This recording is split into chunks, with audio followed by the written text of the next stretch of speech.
Let's be honest, border security is a deadly serious issue. Look at this. According to the Center for Immigration Studies, since 2001, 15 suspected terrorists, they've been apprehended at our southern border, including Islamic extremists from Al-Shabaab, the Taliban, ISIS. The true number of terrorist-related crossings is, of course, classified, likely much higher. And meanwhile, over 25,000 other known criminal immigrants have been arrested since 2016.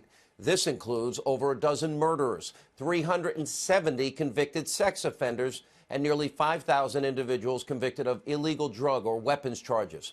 Now, of course, I would tell you the vast majority of people that want to cross the border illegally probably are people that want a better life for themselves and their families. But even illegal immigrants with the best intentions, they are costing we, the taxpayers, an enormous amount of money. According to a recent study, every illegal immigrant that successfully crosses our border costs you, the American people, $70,000 a year. And on December 3rd, over 3,000 people were caught illegally crossing in just one day. In November, a 2-year-old toddler was found crossing the border without her parents. We must have the ability to decide who comes into our country to ensure the safety on both sides of the border, to vet people, to make sure they can take care of themselves. So now more than ever, we need a massive wall. It's a common sense strategy that actually works, keeping potential terrorists, those that are criminals, human traffickers, drug traffickers, out of this country, illegals. That's a national security issue. The president has long promised now to build that wall, and now he's fighting to do just that. He's fighting for what's right. Now, he fought hard. This is his history for tax cuts. He gave us the largest tax cuts in history. He fought for new trade deals, and he's winning on that front. He fought back against Obama's endless bureaucratic regulations, and he's created an environment for businesses that are now thriving. He's fought for energy independence, and for the first time this week, in 75 years, we are energy independent. He fought for the confirmation of qualified, originalist justices, and he's won. And now he's fighting for the wall on our southern border in a big way and confronting Nancy Pelosi, Chuck Schumer, for playing politics with what is the safety and security of every American citizen. Take a look. I'd like not to see a government closing, a shutdown. We will see what happens over the next short period of time. But the wall is a very important thing to us. I might put it a different way. Border security is extremely important, and we have to take care of border security. When you look at what happened with the caravans, with the people, with a lot of, we shut it down. We had no choice. We shut it down. But it could be a lot easier if we had real border security. You have the White House. You have the Senate. You have the House of Representatives. You have the votes. You should pass it. No, we right don't have now. the votes, Nancy, because in the Senate we need 60 votes. No, but in the House, and we don't have. You could bring it up right now. Yeah, but today. I can't. Excuse me, but I can't get it passed in the House if it's not going to pass in the Senate. I don't want to waste time. Well, the fact is, you can get it started that way. The House we can get passed very easily, okay, and we do.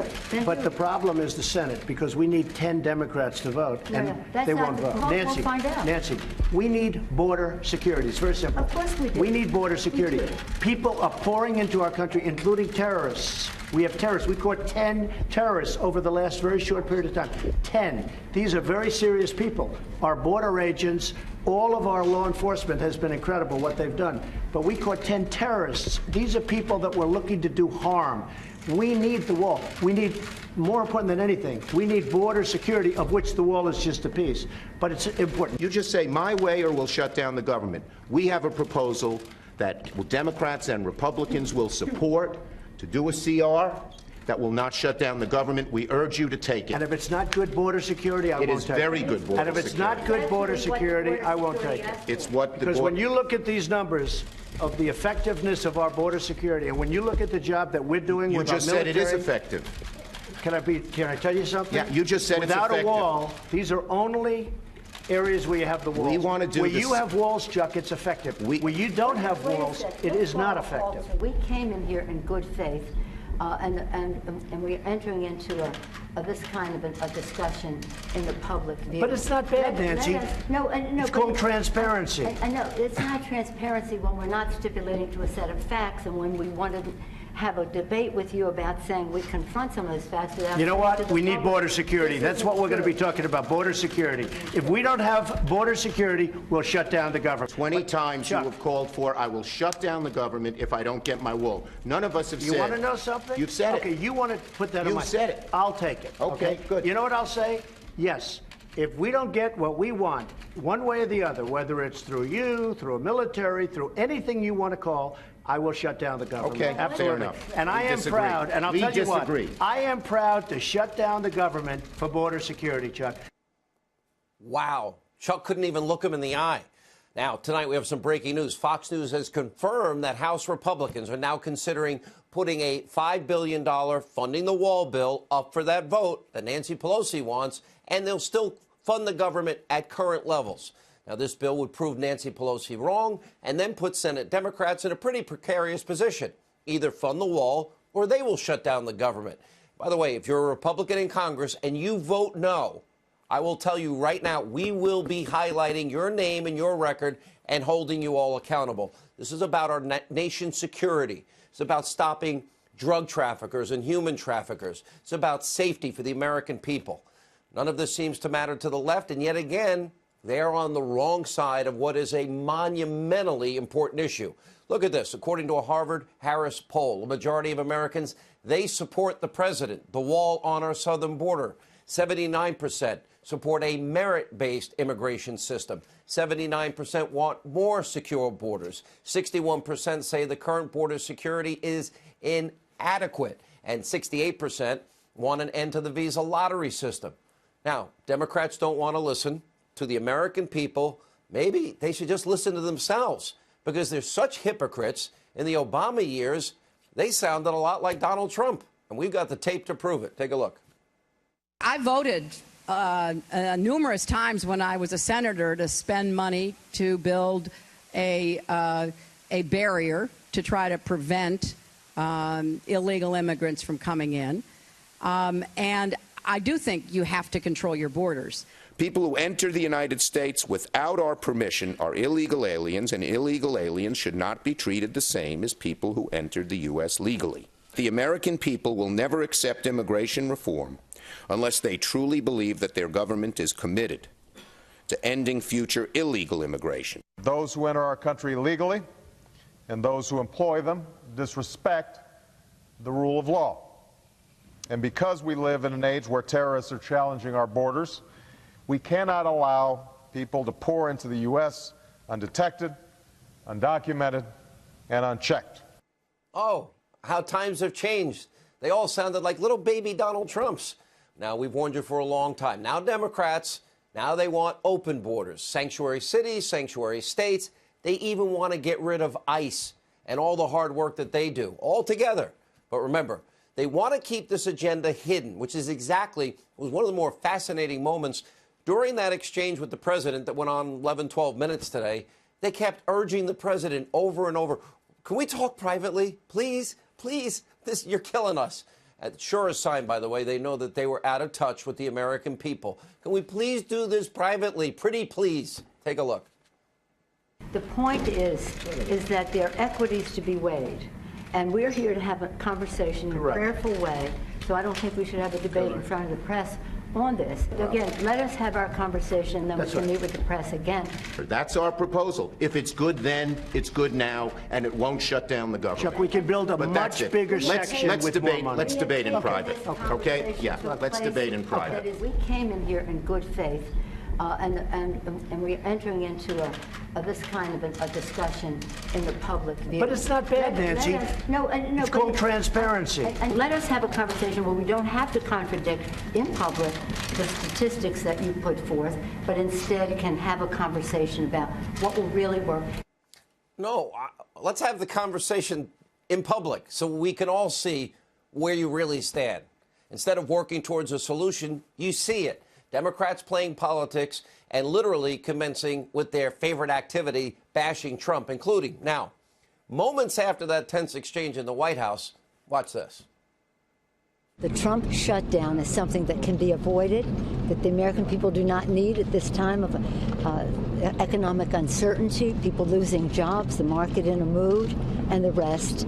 It's a luxury. The Trump shutdown is a luxury the American people cannot afford. If he sticks to his position for a $5 billion wall, he will get no wall and he will get a shutdown. This Trump shutdown, this temper tantrum that he seems to throw, will not get him his wall, and it'll hurt a lot of people because he will cause a shutdown. He admitted he wanted a shutdown. It's hard to believe that he would want that. The president said things are working quite well at the border. Well, we want to give him the same thing he had last year. If they're working well last year, they should work well this year. He shouldn't shut down the government. Amazing. Chuck couldn't look him in the eye when he was right in front of him, but he comes out strong when those cameras are out there and he doesn't have anybody to debate or to refute what he is saying. Actually, Chuck, the president said he would own it, that he's willing to fight for his promise for the American people, and that national security is that important to him. Okay, he says he owns it. Accept it. And Nancy Pelosi gets back to the security of Capitol Hill. She actually then questioned the president's, you can't make this up, manhood, telling her fellow Democrats, quote, it's like a manhood thing for him, as if manhood could ever be associated with him. This wall thing. And according to the Hill, she also made this odd, weird, bizarre analogy. It goes to show you, you get into a tinkle contest with a skunk and you get tinkle all over you. Wow. That's the leader of the Democratic Party, soon to be Speaker of the House. This is going to be, listen, you watch in the first 3 months of next year, this is going to be entertainment at its highest level. I promise you. Now let's contrast those very petty statements to how President Trump reacted following the meeting. Take a look. I don't mind having the issue of border security on my side. If we have to close down the country over border security, I actually like that in terms of an issue, but I don't want it to be an issue. I want it to be something that the country needs. It's not really an issue. It's something the country needs. It's common sense. The country needs it. We need protection. We need border security. We need security from drugs that are pouring into our country. They're coming in right through that southern border, and we need a wall. We need border security, and part of border security is a wall. So I don't mind owning that issue. I mean, Chuck's problem is that, you know, when we last closed down, that was his idea. And honestly, he got killed. And so he doesn't want to own it. And I said, you know what, rather than us debating who's owning it, I'll take it. I'll take it. If we close down the country, I will take it, because we're closing it down for border security. And I think I win that every single time. Ownership, responsibility, keeping promises, the courage to fight back. While some criticize the president's style, this is why this president was elected. It's why the border wall will get done one way or the other. He is a disruptor in chief, and finally promises are made that are being kept. The same reason that President Trump's bipartisan prison reform bill will also likely pass Congress and become law. Soon, nonviolent, low-risk offenders will have the chance to once again contribute to society without unreasonably long prison sentences. This is good for America. Everyone, again, nonviolent, very important, especially those who are first-time offenders. They should have a chance at redemption.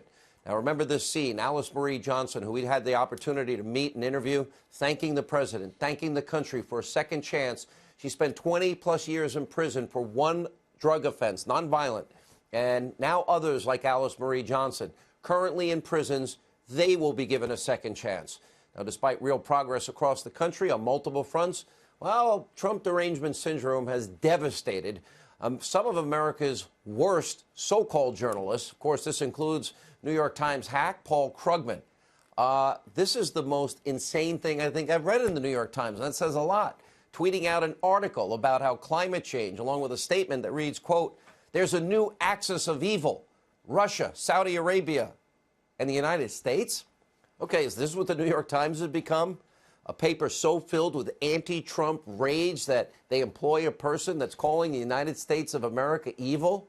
Not only is Krugman's anti-climate change rage absurd, it's also misplaced. Mr. Krugman, in 2017, the U.S. actually led all countries in reducing carbon emissions. I guess journalism is not one of his strengths. But what else would you expect from the New York Times? And for the record, Paul, no, America's not perfect. No country has ever been. But there's never been a country that has accumulated more power and abused it less, and accumulated more power and used it to help advance the human condition more than the United States of America. Of course, you and your biased newspaper, so-called of record, need a history lesson.